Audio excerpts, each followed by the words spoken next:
ನಮಸ್ಕಾರ ವೀಕ್ಷಕರೇ, ಸೃಷ್ಟಿ ಟೈಮ್ಸ್ಗೆ ಸ್ವಾಗತ.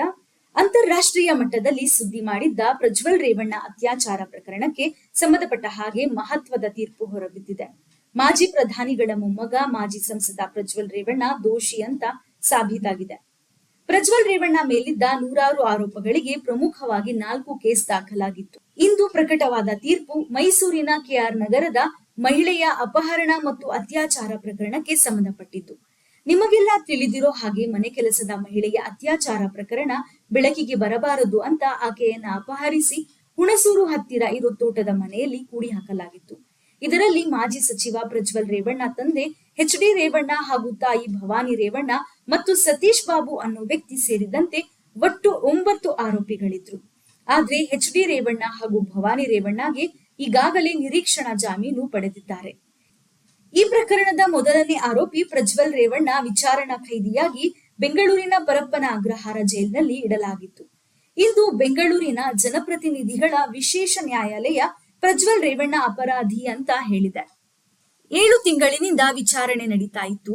ಜುಲೈ 29ನೇ ತಾರೀಕು ವಿಚಾರಣೆ ಪೂರ್ಣಗೊಳಿಸಿ ಜಡ್ಜ್ ಸಂತೋಷ್ ಗಜಾನನ್ ಭಟ್ ತೀರ್ಪನ್ನ ಕೂಡ ರಿಸರ್ವ್ ಮಾಡಿದ್ರು. ಇದೀಗ ಪ್ರಕರಣದಲ್ಲಿ ಪ್ರಜ್ವಲ್ ರೇವಣ್ಣ ದೋಷಿ ಅಂತ ತೀರ್ಪನ್ನ ನೀಡಿದ್ದಾರೆ.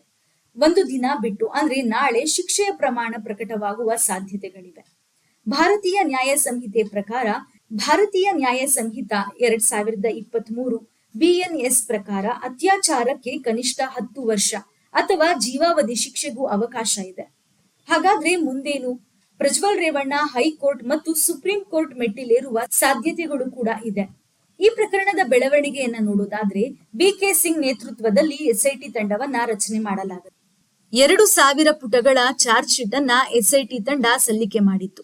118 ಸಾಕ್ಷ್ಯಗಳನ್ನ ತೋರಿಸಲಾಗಿತ್ತು. 180 ದಾಖಲೆಗಳನ್ನ ಈ ಪ್ರಕರಣದಲ್ಲಿ ಕೊಡಲಾಗಿತ್ತು. ಸರ್ಕಾರದ ಪರವಾಗಿ 26 ವಿಟ್ನೆಸ್ಗಳು, ಡಿಜಿಟಲ್ ಸಾಕ್ಷ್ಯ ಸೇರಿದಂತೆ ಎಲ್ಲವನ್ನ ಪರಿಗಣಿಸಲಾಗಿದೆ.